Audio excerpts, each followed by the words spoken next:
میلاد کی وجہ سے حضور کے غلاموں کو تو فائدہ ہوتا ہی ہوتا ہے، بلکہ حضور کے دشمنوں کو بھی اس سے فائدہ ہوا ہے۔ نبی علیہ السلام کا ایک چچا تھا، نام آپ نے سنا ہوگا، ابو لہب اس کا نام تھا، بڑا کٹر کافر تھا، سخت دشمن تھا حضور کا، اتنا بڑا دشمن تھا کہ نام لے کر قرآن عظیم میں اس کی مذمت بیان کی گئی، تبت یدا ابی لہب و تب، اتنا بڑا دشمن تھا۔ ابو جہل بھی حضور کا دشمن تھا، لیکن ابو جہل کی نام لے کر مذمت بیان نہیں ہوئی، لیکن یہ کتنا بڑا دشمن تھا کہ اس کی مذمت قرآن عظیم میں نام لے کر بیان کی گئی۔ کہ جب حضور کی ولادت ہوئی، اس کی ایک لونڈی تھی جس کا نام سویبہ تھا، وہ دوڑی دوڑی اس کے پاس آئی اور آ کر کہنے لگی ابو لہب تمہیں مبارک ہو کہ تمہارے بھائی کے گھر لڑکے کی ولادت ہوئی ہے۔ تو کہتے ہیں ابو لہب خوش ہوا، اس وجہ سے نہیں خوش ہوا کہ رسول اللہ تشریف لائے ہیں، بلکہ اس لیے خوش ہوا کہ میرے بھائی کے گھر بیٹے کی ولادت ہوئی ہے، میں چچا بن گیا ہوں۔ وہ بھتیجے کی وجہ سے خوش ہوا، خوشی کے عالم میں اس نے اپنی انگلی سے اشارہ کیا سویبہ کی طرف کہ جا میں نے تجھے آزاد کر دیا۔ کہتے ہیں جب ابو لہب مر گیا، حضور کے صحابی حضرت عباس جو حضور کے چچا ہیں، انہی کی خواب میں ابو لہب آیا۔ حضرت عباس رضی اللہ عنہ نے پوچھا ابو لہب بتا کیا گزری؟ کہنے لگا حضور کی دشمنی بڑی مہنگی پڑی، حضور کی دشمنی بڑی مہنگی پڑی۔ اعلیٰ حضرت امام علیہ سنت اس لیے کہتے ہیں نا حضور کے دشمنوں سے آج لے ان کی پناہ، آج لے ان کی پناہ، او آج مدد مانگ ان سے، پھر نہ مانیں گے قیامت میں اگر مان۔ تکبیر،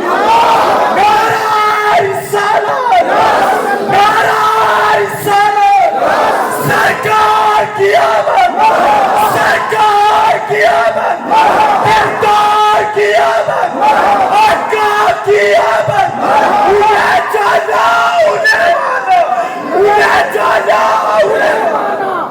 سبحان اللہ، سبحان اللہ۔ ہمارے امام علیہ سنت تو سمجھا گئے ہیں، کہتے ہیں آج لے ان کی پناہ، آج مدد مانگ ان سے، ورنہ قیامت والے دن تو پرائے بھی دیکھ کر حضور کی تعریف بیان کریں گے۔ اس دن تو ہر ایک عرض کرے گا حضور کی بارگاہ میں، بلکہ صرف حضور کی نہیں، سب سے پہلے آدم علیہ السلام کے پاس جا کر کہیں گے حضور آپ تو ابو الانبیاء ہیں، تمام نبیوں کے باپ ہیں، بلکہ انسانوں کے آپ باپ ہیں۔ آدم علیہ السلام کی بارگاہ میں عرض کریں گے حضور آپ کو اللہ نے صفی اللہ بنایا، حضور آپ کو اللہ نے یہ شرف عطا فرمایا کہ تمام انسانوں کے باپ ہیں۔ بھائی بتاؤ یہ آدم علیہ السلام کی تعریف ہوئی کہ نہیں؟ تعریف ہے نا، اور تعریف ہی کو تو نعت کہتے ہیں۔ حضرت ابراہیم علیہ السلام کے پاس آ کر عرض کریں گے حضور آپ کو تو اللہ تعالیٰ نے جب آگ میں نمرود نے ڈالا تو اللہ تعالیٰ نے فرمایا یا نار کونی بردم و سلام علی ابراہیم، اے آگ فوراً ٹھنڈی اور سلامتی والی ہو جائے ابراہیم کے لیے۔ بتاؤ یہ تعریف ہے کہ نہیں؟ موسیٰ علیہ السلام کے پاس جا کر کریں گے حضور آپ تو وہ ہیں جن کی وجہ سے اللہ نے فرعون کو ہلاک کیا، آپ نے اپنا عصا مبارک دریائے نیل پر مارا تو وہاں سے راستہ بن گیا۔ حضرت عیسیٰ علیہ السلام کے پاس آئیں گے اور آ کر عرض کریں گے حضور آپ تو وہ ہیں جنہیں اللہ نے بغیر باپ کے پیدا کیا۔ تو بتاؤ یہ نعت ہے کہ نہیں؟ بالکل ہے، تعریف ہے کہ نہیں؟ تو جب وہاں پر تو سارے ہی تعریف کریں گے، حضرت آدم علیہ السلام سے لے کر عیسیٰ علیہ السلام تک ہر نبی کے پاس لوگ جائیں گے اور جا کر ان کی تعریف و مدح کریں گے حضور آج ہمیں بچا لیں، آج ہمیں بچا لیں۔ لیکن ہر طرف سے ایک ہی آواز آئے گی اذهبوا الى غیری، اذهبوا الى غیری، دوسرے کی طرف چلے جاؤ، دوسرے کی طرف چلے جاؤ۔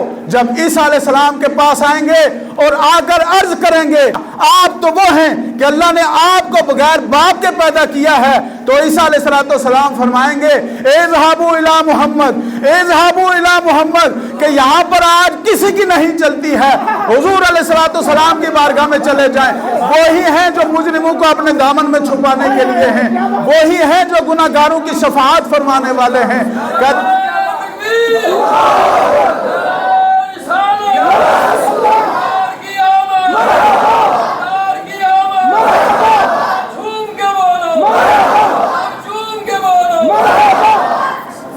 کیا بات ہے کہ تو سارے اس وقت حضور کی بارگاہ میں جب حاضر ہوں گے تو میرے آقا علیہ السلام تو اتنے کریم ہیں، حضور فرمائیں گے انا لہا، میں اسی کے لیے ہوں، میں ہی تو شفاعت کے لیے ہوں۔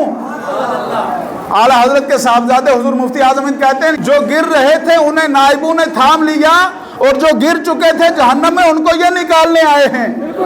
حضور ہی تو ہیں جن سے شفاعت، لیکن امام علیہ سنت کہتے ہیں نا، آج لے ان کی پناہ، آج لے ان کی پناہ۔ اعلیٰ حضرت کہتے ہیں اس وقت امام احمد رضا حضور کے پاس کھڑا ہوگا اور کہے گا منکر آج ان سے التجا نہ کرے، منکر آج ان سے التجا نہ کرے، اس لیے کہ التجا وہی کرے گا جس نے دنیا کے اندر حضور کے بارے میں یہ کہا ہوگا وہ انہیں جانا انہیں مانا، نہ رکھا غیر سے کام۔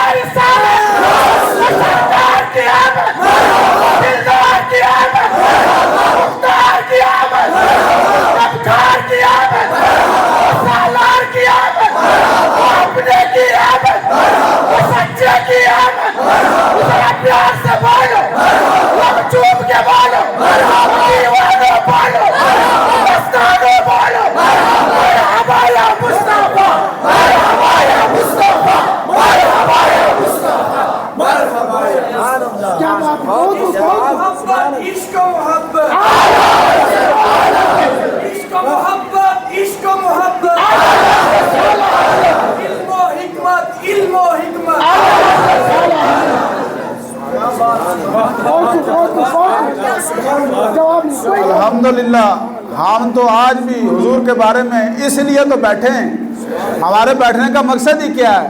ہم اس لیے بیٹھے ہیں یا رسول اللہ آپ کو جانا، آپ کو مانا، نہ رکھا غیر سے کام، ہمیں کسی غیر سے کوئی کام نہیں، کوئی شرک کہے کوئی بدعت کہے جو مرضی کہے، یا رسول اللہ ہم نے آپ کو جانا آپ کو مانا، نہ رکھا غیر سے کام۔ تو جب یہ ہو گیا تو پھر انعام کیا ملا؟ للہ الحمد میں دنیا سے پھر انعام بھی تو یہ ملا نا۔